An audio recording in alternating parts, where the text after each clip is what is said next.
সঙ্গে সঙ্গে যে মেয়েটা কান্না করেছিল ওই মেয়েটা ডাক দিয়ে বলেছিল, সুলাইমান, আমি কেন তোমার আব্বার বিরুদ্ধে বিচার দিব বলেছি তুমি জানো না? বলে নাও। হযরতে সুলাইমান দাঁড়িয়ে বাপটি কথাগুলো শুনতেছিলেন। ওই মেয়েটা কান্না করেছিল, মেয়েটা ডাক দিয়ে বলেছিল, সুলাইমান, ওই মেয়েটার কোলে যে বাচ্চা দেখতে পাচ্ছ? বলে হ্যাঁ, ওই বাচ্চাটা হচ্ছে আমার কলিজার টুকরা বাচ্চা।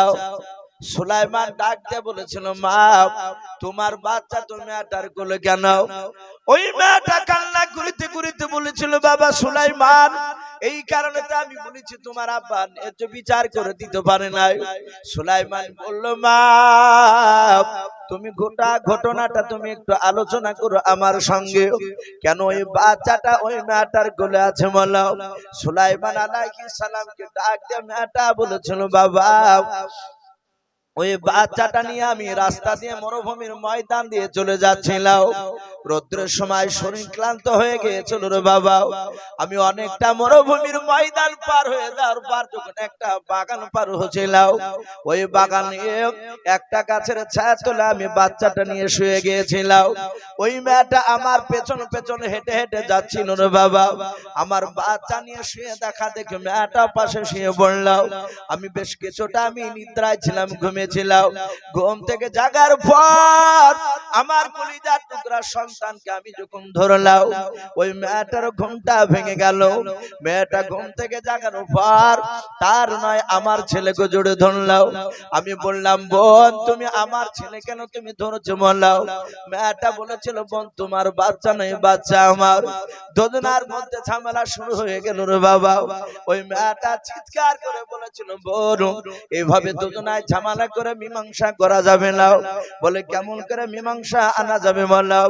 ওই মেয়েটা ডাক দিয়ে বলেছিল, বোন, আমাদের দেশের বিখ্যাত বাদশা নবী সুলাইমানের আব্বা দাউদ নবী আলাইহিস সালাম, ওগো বোন, চলো দাউদ নবীর দরবারে নিয়ে যাব। উনি যেভাবে বিচার করে দিবে সেই বিচারটা আমরা মেনে নেব। ওরে বাবা সুলাইমান, আমরা দুই বোনে বাচ্চাটা নিয়ে যখন দাউদ নবীর দরবারে চলে গেলাম, আমাদের ঘটনাগুলো শুনলেন। আর ওই মেয়েটা অভিনয় করে কান্না করেছিল রে বাবা।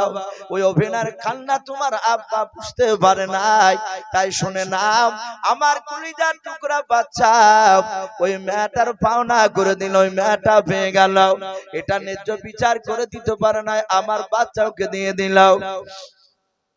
হযরতে সুলাইমান ডাক দিয়ে বলেছিল, মা, আমি যদি তোমাদেরকে টেনে নিয়ে গিয়ে আব্বার দরবারে নিয়ে গিয়ে আবার দ্বিতীয়বার যদি বিচারটা আমার আব্বা করে দেয়, বলো তোমরা মানবে কি নাও? মেয়ে দুটোই চিৎকার করে বলেছিল, বাবা, আমরা মেনে নেব। সুলাইমান আলাইহিস সালাম মেয়ে দুটোর হাত ওখানে ধরে বাবা টেনে টেনে টেনে টেনে টেনে টেনে দাউদ নবী আলাইহিস সালামের দরবারে নিয়ে চলে যেতে লাগলেন। হযরত দাউদ নবী আলাইহিস সালাম যেই সিংহাসনে বসেছিলেন, উনি বসে থাকার পর উনি লক্ষ্য করে তাকে দেখলেন যে মেয়ে দুটোর আমি বিচার করে দিয়েছিলাম, ওই মেয়ে দুটোকে আমার ছোট্ট ছেলে সুলাইমান হাত ওখানা ধরে টেনে নিয়ে চলে আসছে আমার দরবারে। আমার মনে হয় কোন বিচারের মধ্যে গড়বড় হয়ে গিয়েছে বুঝি। হযরত সুলাইমান আলাইহিস সালাম তিনি মনে মনে চিন্তা করলেন, মাওলা, আমি আব্বাকে গিয়ে যদি বলি, আব্বা, আপনি মেয়ে দুটোর বিচার ন্যায্য করে দিতে পারেন নাই, এরকম কথা বললে আমার আব্বার সম্মানের হানি হবে না। নাও, আমি আব্বাকে ওই রকম কথা বলবো না। হযরত সুলাইমান মেয়েটা নয় বাবা, ওই মেয়ে দুটোকে টেনে নিয়ে গিয়ে দাউদ নবী আলাইহিস সালামের দরবারে দাঁড়িয়ে যাওয়ার পর হাত ওখানা সুলাইমান এভাবে জোর করে বলেছিলেন, আব্বা, আপনি মেয়ে দুটোর বিচার করে দিয়েছেন? বলে, হ্যাঁ রে বাবা। সুলাইমান বলেন, আব্বা, আপনার বিচারটা আপনি উদ্ধার করে নেন, আপনি ফিরিয়ে নেন। ওগো আব্বা জান, এই মেয়ে দুটোর বিচারটা আপনি পুনরায় চিন্তা ভাবনা করে আপনি বলেন। সুলাইমান আলাইহিস সালামের বাপ যে কথা শোনার পর দাউদ নবী আলাইহিস সালাম তিনি চুপ করে মিনিট পাঁচেক মতো বাপজি ভাবনা চিন্তা করলেন। উনি মনে মনে ভাবলেন, আমি বিকল্প তো কোনো রাস্তা খুঁজে পাইনি বিচার করার জন্য। উনি ভাবলেন, আমার সুলাইমান ছোট্ট ছেলে যখন এই বাচ্চার মা দুটোকে টেনে নিয়ে এসেছে, আমার মনে হয় সুলাইমান হয়তো ন্যায্য বিচার করে দিতে পারবে। দেখে আমার সুলাইমান বিচার করে দিতে পারে কিনা। হযরত দাউদ নবী আলাইহিস সালাম সুলাইমানকে ডেকে লক্ষ্য করে বলেছিলেন, ওরে বাবা সুলাইমান, আমার বিচারটা আমি উত্তর করে নিলাম, আমি ফিরে নিলাম। সুলাইমান, আমি তোমার আব্বা হয়ে আমি তোমাকে হুকুম করলাম, এই মেয়ে দুটোর তুমি ন্যায্য বিচার করে দেখে দাও। সুলাইমান আলাইহিস সালাম উনি মুচকি মুচকি হাসছে, বলে আব্বা, আমি বাচ্চা ছেলে সুলাইমান, আমার মাত্র 4.5 বছর বয়স। কোন কোন মুফাসসির কিরাম লিখেছেন 4 বছর। বলে আব্বা, আমি এই বয়সে বিচার করব? বলে হ্যাঁ। বলে বাবা, তুমি যখন টেনে নিয়ে এসেছো একটু দেখাও না। সুলাইমান পেছন ঘুরে মেয়ে দুটোর দিকে লক্ষ্য করে বলেছিলেন, ওগো মা, আমার আব্বা বিচার ঘুরে নিয়েছে, আর আব্বা বিচার করবে না। আমি উনার সন্তান, আমাকে হুকুম দিয়েছে, তোমরা কি মানবা? আমি যদি যেই বিচার করে দিব সেই বিচার। যেই মেয়েটা বাপজি বাচ্চা নিয়ে হাসতে হাসতে যাচ্ছিল, সে মনে মনে ভাবছে সুলাইমানের আব্বা বিচার করে আমাকে বাচ্চা পাওনা করে দিয়েছে, তার সন্তান বিচার করবে। আমার ধারণা যে তার আব্বার বিরুদ্ধে বিচার করতে যাবে না, ও সুলাইমান বিচার করে বাচ্চা আমারই পাওনা করে দিবে। মেয়েটা চট করে বলল, বেটা আমি রাজি আছি। সুলাইমান দ্বিতীয় মেয়েটাকে বলেছিলেন, মা তুমি কি রাজি আছো? দ্বিতীয় মেয়েটা যে কাঁদতে কাঁদতে যাচ্ছিল, সে বলল, বাবা আমি রাজি আছি বাবা। ও ভেবেছিল যে যদি সুলাইমান বাচ্চাটা যদি আমার করে দেয়, দুজনাতি বাপজি রাজি হয়ে গেল। সুলাইমান আলাইহিস সালাম হাতখানা বাপজি বাড়ি দিয়ে যে মেয়েটার কোলে বাচ্চা ছিল, সেই মেয়েটাকে বলল, মা এই বাচ্চাটা আমাকে দাও। মেয়ে দুটোর মধ্যে যার কাছে বাচ্চা ছিল সে সুলাইমানকে দিয়ে দিল। সুলাইমান বাচ্চা ছেলেটাকে কোলে নিয়ে হযরতে দাউদ নবী আলাইহিস সালাম তিনি ভাবছেন, দেখি সুলাইমান কি করে বিচার করে। হযরতে দাউদ নবীর হাতে কোলে দিয়ে দিলেন বাচ্চাটা, বলে আব্বা বাচ্চাটা আপনি ধরুন। সুলাইমানের আব্বা হাত বাড়িয়ে বাচ্চাটা ধরলেন। তাফসীরে লিখেছে সুলাইমান আলাইহিস সালাম আর কোনো কথা বললেন না। বাচ্চা দাউদ নবীকে দেওয়ার পরই সুজা দৌড়ে বাপজি আপনার ঘরের দিকে আপনার চলে গেলেন। দাউদ নবী আলাইহিস সালাম মনে মনে ভাবছেন, আমার ছেলে পালিয়ে গেল কেন? আমি মনে হয় ভুল করলাম, আমার ছেলেকে বিচার করতে দিই। এই বাড়ির দিকে কেন দৌড়ে গেল? দাউদ নবী আলাইহিস সালাম দেখলেন, রে বাবা, বাড়ির ভেতর থেকে সুলাইমান খালি হাতে আসে না, দেখছেন হাতে একটা বড় ধারালো বাপজি হোসেও। আল্লাহর নবী সুলাইমান আলাইহিস সালাম হোসাখানা নিয়ে যখন বাপজি বাড়ির ভেতর থেকে বেরিয়ে আসছিলেন, হযরত দাউদ নবী আলাইহিস সালামের বাপজি পেশানি গুলো, কপাল গুলো বাপজি ঘেমে গেল। কপাল দিয়ে বাপজি আপনার যখন পেশানি ঘাম বের হতে লাগলো, উনি মনে মনে চিন্তা করেছেন, আল্লাহ আমার ছোট ছেলে সুলাইমানকে কেন আমি বিচার করতে দিলাম? আমি মনে হয় ভুল করলাম। এই ছোট ছেলে সুলাইমান যদি ওই কলিজার টুকরা বাচ্চা ছেলেটাকে যদি জবাই করে দেয়, আমার ছেলে সুলাইমান কিয়ামতের ময়দানে কোনোদিন জান্নাত যেতে পারবে না।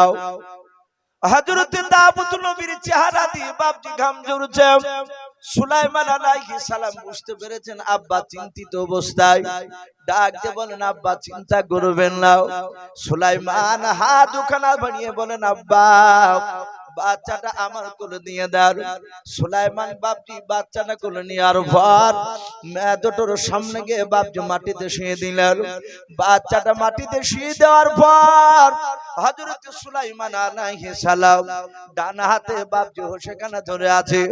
সুলাইমান যে মেয়েটা বাপজি হাসতে হাসতে যাচ্ছিল, ওই মেয়েটাকে সুলাইমান লক্ষ্য করে বলেছিল, মা এই বাচ্চাটা যদি আমি পুরোটাই তোমাকে দিয়ে দিই, তাহলে মা তোমার কোলটা ভরে যাবে। এই দ্বিতীয় মেয়েটা যে কান্না করতে করতে যাচ্ছিল, এই মেয়েটার কোলটা ভরবে না। যেই মেয়েটা কাঁদতে কাঁদতে যাচ্ছিল, ওই মেয়েটার দিকে লক্ষ্য করে সুলাইমান বলেছিল, মা এই বাচ্চাটা তোমাকে দিয়ে দিলাম, তোমার কোলটা ভরে যাব, ওই মেয়েটার কোলটা ভরবে না। ওগো মা, তাহলে ন্যায্য বিচার হবে না? বলে না। আর ন্যায্য বিচার না করতে পারলে তুমি আমার আব্বার মতোই তুমি আমার বিরুদ্ধে বিচার দিবা আল্লাহর দরবারে। ওই মেয়েটা বলল, হ্যাঁ বাবা, যদি ন্যায্য বিচার তুমি না করো, কিয়ামতের ময়দানে তোমার আব্বার তোমাকেও টেনে নিয়ে যাব। সুলাইমান আলাইহিস সালাম ডাক দিয়ে বললেন, মা শুনে নাও, এই হোসাখানা দেখতে পাচ্ছ? বলে হ্যাঁ।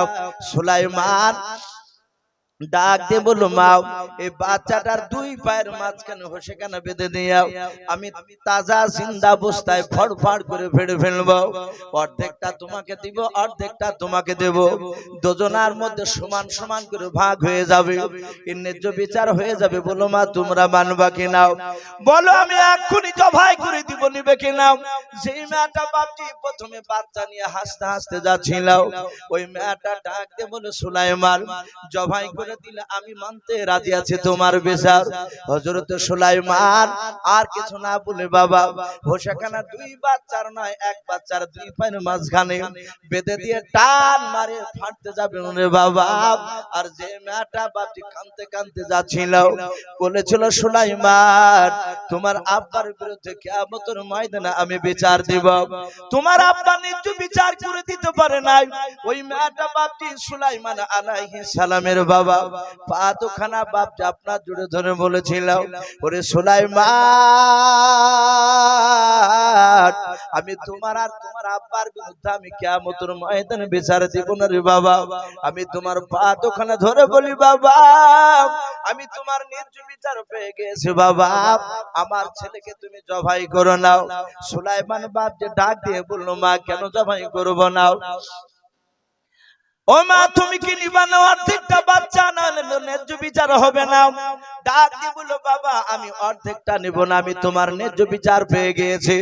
ওরে বাবা সুলাইমান, অর্ধেকটা যদি জবাই করে তুমি দিতে যাও, আর আমি যদি নিতে চাই, আমার ছেলে জনম জনমকার মতো শেষ হয়ে যাবে, আর জিন্দা থাকবে না। ওরে বাবা সুলাইমান, আমি জনম দক্ষিণে মা সহ্য করতে পারবো না। বাবা শুনে নাও, আমার অর্ধেকটা জবাই না করে পুরোটাই মেয়েটাকে দিয়ে দাও, আর তোমাদের বিরুদ্ধে কোনো বিচার থাকবে না। বলুন সুবহানাল্লাহ। সুলাইমান আলাইহিস সালামের আব্বা দাউদ নবী আলাইহিস সালাম আমার পাশে যখন এই বাপজি বসে আছে, হযরত দাউদ নবী তিনি আশ্চর্য হয়ে যাচ্ছেন সুলাইমানের এই বিচক্ষণতা, তার বুদ্ধি মেধা দেখে, যে দেখি সুলাইমান আলাইহিস সালাম কেমন করে বিচার করে।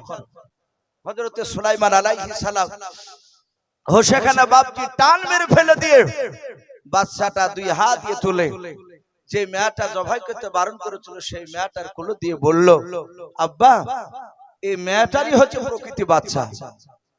হযরত দাউদ নবী আলাইহিস সালাম বলেন, বাবা বুঝলি কি করে? বলে, আব্বা জান ওই দ্বিতীয় মেয়েটা বলেছিল যে আমি অর্ধেকটা জবাই করে নিতে রাজি আছি। ও জানে যে বাচ্চা আমার নয়, এ বাঁচলি কি আর মরলি কি, আর ই জানে ই হচ্ছে আমার কলিজার টুকরা সন্তান। বাপজি আমার সোনা লালেরা, যারা সন্তান জন্ম দিয়েছে বাপজি তারা জানে যে সন্তান কত বড় মহব্বতের জিনিস। আর এই সন্তান বড় হওয়ার পর বাপজি জন্মদাতা আব্বার জন্ম দক্ষিণী মাকে বাপজি চিনতে পারে না, ভারী হয়ে যায়। হযরত সুলাইমান আলাইহিস সালাম দিয়ে দিলে দাউদ নবী আলাইহিস সালামের হাতে বাপজি একটা আংটি পরা ছিল। আপনারা অনেকে হয়তো বাপজি ইউটিউবে একটা বক্তব্য হয়তো আমার শুনেছে, আমি দাজ্জাল সম্পর্কে বাপজি একটা ঘটনা আলোচনা করেছি বহু জায়গায়।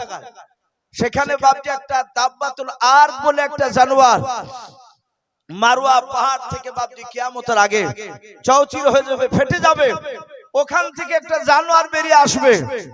ওই জানোয়ারটা গোটা পৃথিবী ভ্রমণ করবে, তার ডান হাতে থাকবে বাপজি একটা লাঠি, হযরত মুসা আলাইহিস সালামের আশা মুবারক লাঠিটা, আর ওই জানোয়ারটারই বাপজি বাম হাতে থাকবে একটা আঙ্গুঠি, যে আঙ্গুঠি হযরত দাউদ নবী আলাইহিস সালাম সুলাইমান নবীর হাতে পরে দিয়েছিলেন।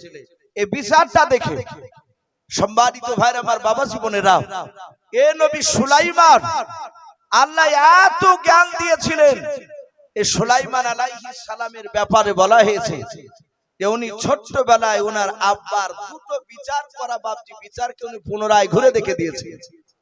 আল্লাহ বলছেন আমি এই সুলাইমানকে আমি এত বড় বাদশা বানিয়েছিলাম। তাফসীরে বাপজি মারফুল কোরআনে আর একটি কিতাব হায়াতুল হাইওয়ান বলে একটি কিতাব, কিতাবটার লেখক আল্লামা কামালউদ্দিন দামিরি রহমাতুল্লাহ আলাইহি, দেওবন্দির বিখ্যাত আল্লাহর ওলি বুজুর্গ, তিনি ওই কিতাবটিতে লিখেছে যে নবী সুলাইমান আলাইহিস সালাম তিনি কেমন বাদশা ছিলেন। কিতাবে এসেছে ইসলামের ইতিহাস যারা বাপজি ঘাটাঘাটি করেন পরে তারা হয়তো অবশ্যই জানেন যে গোটা পৃথিবী বাপজি শাসন করেছিলেন চারটা বাদশা। গোটা পৃথিবী যখন যেই চারটার মধ্যে একটা বাদশা ছিল তাদের বিপক্ষে বাদশা বাপজি আর কেউ ছিল না, যারা গোটা পৃথিবী বাপজি শাসন করেছিল। কটা বাদশা বললাম বাপ? চারটা বাদশা। তার মধ্যে থেকে বাপজি কিতাবে এসেছে দুটিয়া বাদশা ছিল বাপজি বেঈমান আর দুটো বাদশা ছিল বাপজি ঈমানদার। আমরা অনেক শিক্ষিত মানুষ, আমরা অনেক